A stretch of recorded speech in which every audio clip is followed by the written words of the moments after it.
nuestra clase. Ya. Bien, buenos días con todos. Jóvenes, no se olviden la clase de hoy, la escuela fisiocrática como reacción al mercantilismo. Este tema tiene obviamente como objetivo el análisis del origen y el principio de la escuela fisiocrática. Vamos a iniciar con una pregunta. Obviamente la escuela fisiocrática está hablando o analizándose desde el siglo XVIII. ¿Qué sucedía en Francia en el siglo XVIII? ¿Qué sucedía en Francia en el siglo XVIII? Ayúdeme, Alondra. Recordemos un poco clase de ciudadanía, de filosofía, todo lo que hemos visto. ¿Qué pasaba siglo XVIII, de 1700 a 1800, en Francia? Hijo, profe, no le tengo en mi cuaderno, dice por ahí. Recuerden, es una pregunta general. ¿Quién le ayuda? No hay problema. Siglo XVIII, ¿qué sucedía en Francia? La Revolución Francesa. Eso, la Revolución Francesa, ese tema creo que ya estamos de memoria, la Revolución Francesa. ¿Por qué recordar un poco la Revolución Francesa? Porque va a estar mucho con el problema que se va a dar a través de la escuela fisiocrática. Ustedes pudieron revisar estas diapositivas, pero vamos a ir desglosando los elementos. Sabemos bien que la escuela fisiocrática nace en Francia del siglo XVIII. Sabemos que es este proceso de la Revolución Francesa. Paralelamente nace el liberalismo en Inglaterra. ¿Alguien pudo revisar, o por lo menos dijo, liberalismo, le pondré en mi cuaderno, pero alguien consultó qué era liberalismo? Por eso le subrayé. Paralelamente, es decir, que a la par que nace la fisiocrática en Francia, en Inglaterra nace el liberalismo. ¿Alguien alguna idea liberalismo?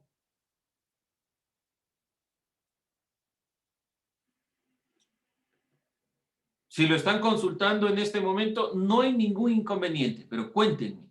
Liberalismo. Es importante que cada uno de los elementos, y esto les he dicho bastantes veces, cada una de las cosas que están dentro de las diapositivas, dentro de lo que vamos analizando en la clase, tiene un sentido.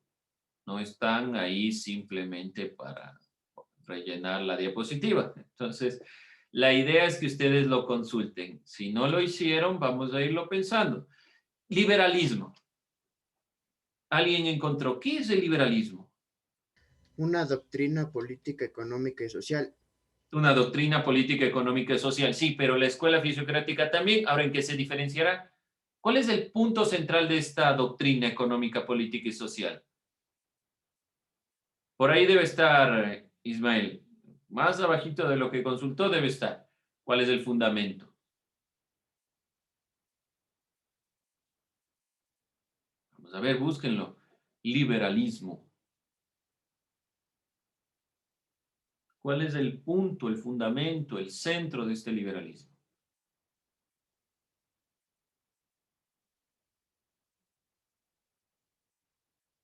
Chan, chan, chan.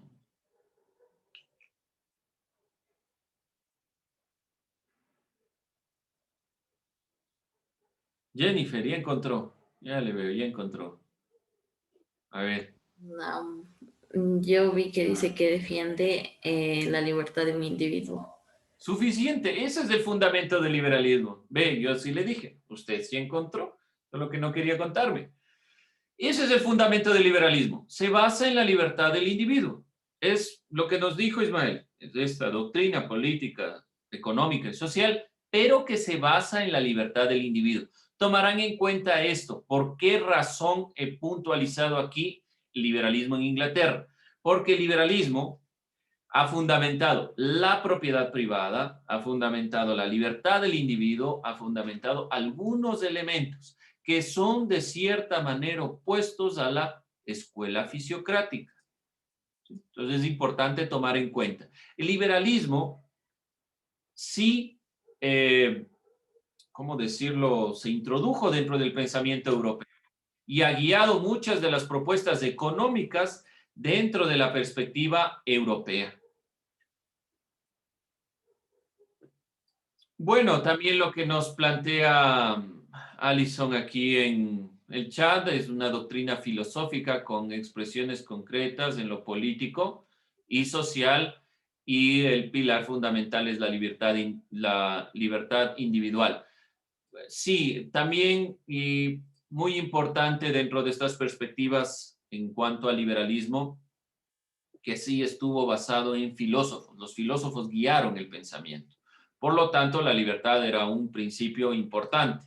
Ahora, ¿en qué tiene que ver todo este bagaje que hemos nosotros analizado en cuanto a la fisiocrática? Que la escuela fisiocrática no va a tener estas perspectivas. Y vamos a ver cómo. Bien, vemos que la escuela fisiocrática nace para el financiamiento de las empresas bélicas francesas. Ese es el objetivo. Se oponía al mercantilismo y criticaba la intervención estatal que se planteaba dentro de esta perspectiva. Bueno, podemos decir que aquí hay algún elemento parecido a la visión de lo que es propiamente el liberalismo. Podemos decir que en algo tiene relación, que el Estado no intervenga. El liberalismo también habla de la libertad del individuo, pero para la fisiocrática vamos a ver en qué se basa principalmente. La crítica entonces al mercantilismo es la intervención del Estado que permite el mercantilismo. Recordemos dónde se planteó principalmente este mercantilismo, en la Europa colonial, en la Europa de la época colonial, mejor dicho.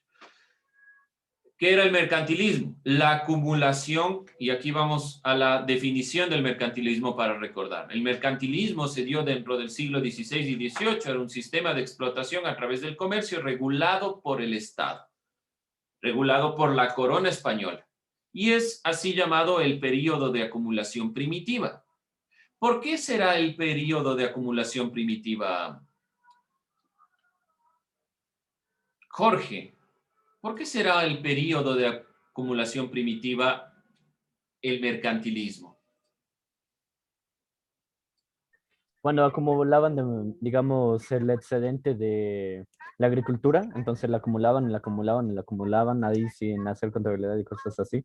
Ya, muy bien, usted ha puesto justo al final un punto importante. Simplemente acumular por el sentido de la acumulación para tener poderío.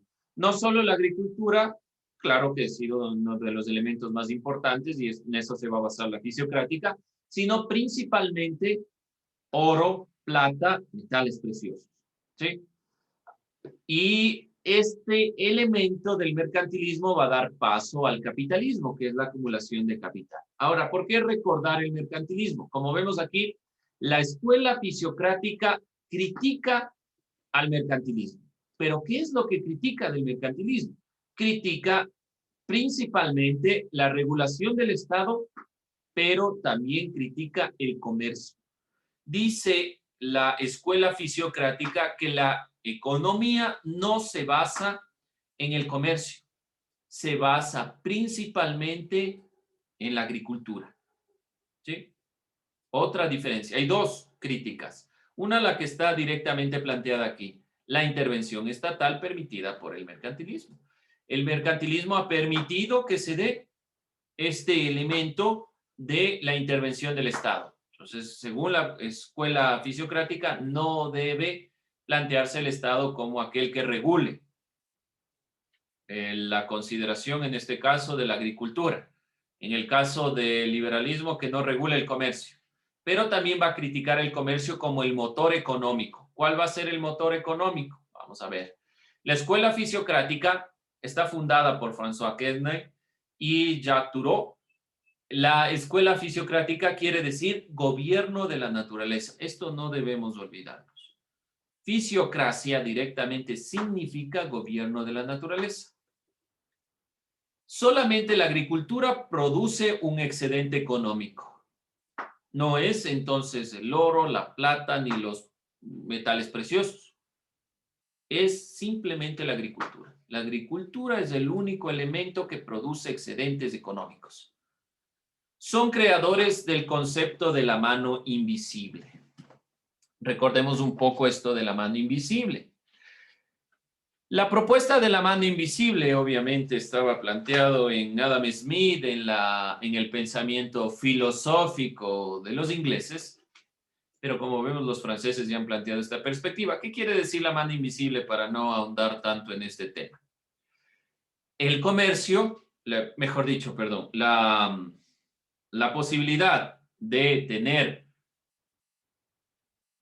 esta producción y posteriormente su venta y comercialización depende de una mano invisible que está detrás controlando el mercado en sí mismo. ¿Cómo funciona? Digamos que hay una persona que está vendiendo manzanas. Ese comercio vemos que cada manzana cuesta 20 centavos. Viene otra persona y se da cuenta que yo también puedo tener ese mismo comercio, pero bajar el precio. Y generó competencia. Para que se dé el paso de un comercio a otro, hay una regulación, que no es una regulación en acuerdos ni nada por el estilo, sino que es propia del intercambio del comercio. Esa regulación es la mano invisible. Es un elemento que realmente trató de explicar el comercio en sí mismo. Creo yo que al final no logró mucho, pero de todos modos es una explicación para poder entender esta consideración del comercio. ¿Sí? De todos modos, nos quedamos con la perspectiva de que la fisiocracia quiere decir gobierno de la naturaleza y que la agricultura es lo único que produce economía. No en sí mismo el comercio, sino que desde la agricultura, como la agricultura produce un excedente, entonces se da el comercio. No es que el comercio en sí mismo se produce porque hay objetos, sino que gracias a la agricultura se puede dar el siguiente paso. François plantea dos clases sociales, la clase productora y la clase de los propietarios. En la clase de los propietarios están principalmente los dueños de la tierra. La clase productora son individuos que trabajan la tierra. Podemos nosotros puntualizar que la clase que será desprivilegiada, que no tendrá derechos, que no tendrá la posibilidad de acceder, será siempre la clase productora. Es lo que posteriormente se planteará como una clase social trabajadora. Ahora, ¿qué sucede en este elemento? Que la escuela fisiocrática le da mayor prioridad a la clase productora dentro de esta consideración relevante. Esto plantea François. Principios y características de la escuela fisiocrática. La fisiocracia planteaba el predominio de la agricultura por encima del resto de actividades económicas. Eso está, creo yo, claro. Concebía un orden natural, según el cual todas las actividades económicas tenían un devenir independiente, o sea que se daban posteriormente o se generaban de forma independiente. El orden natural es lo que les interesa. ¿Y qué es lo más natural, plantean ellos? La agricultura. Proviene justamente de esta misma consideración. Garantizaba tener la propiedad privada porque son los dueños de la tierra los que tienen la propiedad privada. La tierra es la única fuente de riqueza. Pero ¿fuente de riqueza para quién? Es la pregunta. Y aquí nos vamos a quedar con esta pregunta y vamos a ver el análisis posterior. El Estado debía intervenir lo menos posible, obviamente, ¿por qué? Porque coartaba la posibilidad de que los dueños de la tierra tomen decisiones en función de sus necesidades. Por eso es que el Estado no debe intervenir. Y aquí viene la crítica. A la par de la implementación de la doctrina fisiocrática en Francia, la nobleza y la monarquía realizaban grandes gastos en edificios, banquetes y demás derroche de recursos. La fisiocrática quiso implementar la perspectiva de que la tierra es el fundamento, pero como la tierra es el fundamento, quienes deberían tener mayor énfasis son quienes trabajan la tierra. ¿Qué sucede? Que los reyes se daban grandes banquetes. Entonces, ¿qué estaba sucediendo? Realmente no había esta consideración. Entonces, la fisiocracia, aun cuando nace en el siglo XVIII, critica la intervención estatal y todas estas consideraciones, vemos que hay un problema. Ahí el problema de los reyes. Y por eso es que estalla la Revolución Francesa, por la gran diferencia que existe, como podemos ver aquí, la representación de un campesino en la época de los señoríos y cómo vivían los reyes, los duques en Francia. Hay una gran diferencia entre la realidad de los dos grupos. Ejemplo, el Palacio de Versalles, del gran derroche del dinero de la monarquía francesa mientras la población moría de hambre. Esto permite realmente que se dé la revolución. Esta es la gran dicotomía que se da, porque se implementa la escuela fisiocrática para romper, obviamente, la hegemonía de los reyes, pero de todos modos enfatiza en la división, por ejemplo, François en la división entre los productores y los dueños de la producción. Bien, esto como perspectiva dentro de la escuela fisiocrática. Otra diferencia también, la escuela fisiocrática creía que la economía mercantilista protegía mucho el comercio. Así la clase que generaba la riqueza no estaba vinculada a él, ni era aquella que acaparaba una gran cantidad de tierra. La clase que sí era capaz de hacerlo era la que producía por medio de la agricultura, es decir, los campesinos.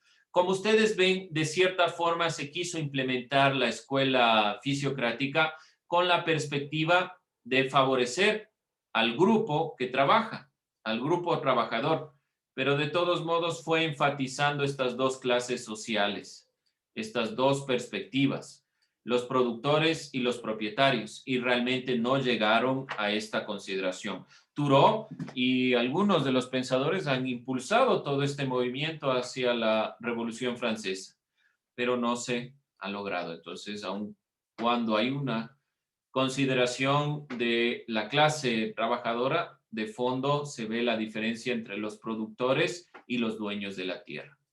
Finalizábamos nuestro análisis planteándonos esta pregunta. ¿Qué quiere decir la frase dejad hacer, dejad pasar, el mundo va por sí mismo? David, ¿qué puso usted en esta parte, en esta pregunta? Dejar de hacer es como decir dejar al resto que haga lo que ellos quieren. Es más o menos el principio del liberalismo, según mi parecer. Dejar pasar es dejar como que casi lo mismo que dejar de hacer. El mundo va por sí mismo, es el propio desarrollo del mundo dado los principios de cada ser humano, desde la perspectiva de cada uno, según mi parecer, ¿no? Es lo que incentiva a la escuela fisiocrática, dado que prioriza a los productores antes que a los propietarios. Es lo que ¿Ya? más o menos yo pienso y pues Ya, bueno, estamos por ahí. Nos falta tal vez algún énfasis, pero está muy bien. Miren que yo he planteado esta separación. Tierra, productores, dueños, a nuestra derecha, obviamente una consideración medieval, y a la izquierda he tachado el libre comercio. Recuerden que esa era una imagen que nosotros planteamos cuando estuvimos viendo el mercantilismo. Y en el mercantilismo, uno de los elementos importantes era el libre comercio. Entonces, este dejad hacer, dejad pasar, tiene que ver con esta diferenciación entre la negación del libre comercio y la aceptación de esta naturaleza. Obviamente se ha dado énfasis a los productores, pero de fondo, y esta es mi crítica, desde mi punto de vista, la crítica a la fisiocrática, por lo cual no avanzó y el liberalismo sí avanzó, es que el liberalismo se basó en la libertad del individuo. La fisiocracia quiso basarse en los trabajadores, pero vio una gran diferencia entre productores y propietarios. ¿Quiénes iban al final a tener la prioridad? No eran los trabajadores, porque no eran dueños de la tierra. Iban a ser los propietarios. Y seguía enfatizándose la diferencia entre aquellos que tienen y aquellos que no. Por lo tanto, la escuela fisiocrática no cambió de fondo. Dio impulso, sí, a una nueva perspectiva, lo que se dio en la Revolución Francesa. Pero el liberalismo se introdujo más dentro del pensamiento por la consideración de la libertad del individuo. Aún así, miren, introducen una consideración de la propiedad privada. Ahora, tratando de analizar justamente esta consideración. Gracias, David. Estamos dentro de esa sintonía. Vamos a ver una idea más. Con eso vamos terminando. Keila, ¿qué puso usted? ¿Qué analizó sobre dejar hacer, dejar pasar, el mundo va por sí mismo? Que las personas que decidían vender sus propios cultivos no debían haber sido, no debían haber sido mm, como limitadas para que puedan vender ellos, ya que las demás personas se beneficiaban de lo que ellos vendían. Sin embargo, ellos no podían alimentarse ni dar de comer a su familia, porque ellos eran los que sembraban, ellos eran los que se sacrificaban y no ganaban nada. Ahí me queda la duda de esa respuesta en base a la frase. ¿Por qué digo esto? Porque su análisis es un análisis de lo que hemos estado revisando, pero la frase principalmente está favoreciendo el concepto de escuela fisiocrática. Y me queda un poco la duda de qué estábamos revisando en esta frase. Corregir ese elemento. Voy a basarme un poco en lo que ha dicho David, para que ustedes tengan en cuenta. Cuando nos planteamos el dejar hacer, dejar pasar, sí tiene que ver mucho con, bueno, el resto que haga como piense que es lo correcto. Pero aquí va el énfasis. El mundo va por sí mismo. ¿Qué quiere decir? Recordemos esto. La escuela fisiocrática es el gobierno de la naturaleza y la agricultura es propiamente el concepto, la idea de la naturaleza. Por lo tanto, ¿qué quiere decir esto? El mundo va por sí mismo. No importa que se inventen una nueva consideración como el mercantilismo, el comercio, el, qué sé yo, el capitalismo, la acumulación de bienes, la acumulación de oro. No importa que se inventen nuevas cosas, está diciendo la escuela fisiocrática. Siempre se va a regresar a la agricultura, porque es uno de los elementos o de las invenciones más importantes del ser humano y que siempre estará ahí.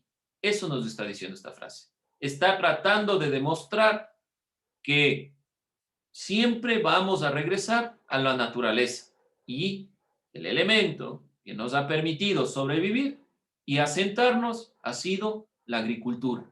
Por lo tanto, dejar hacer, dejar pasar, dejar que se creen nuevas cosas, nuevos inventos, nuevos implementos. De todos modos, el mundo va por sí mismo y el mundo es la naturaleza, el mundo es la agricultura. Entonces, siempre regresaremos al elemento básico de la agricultura.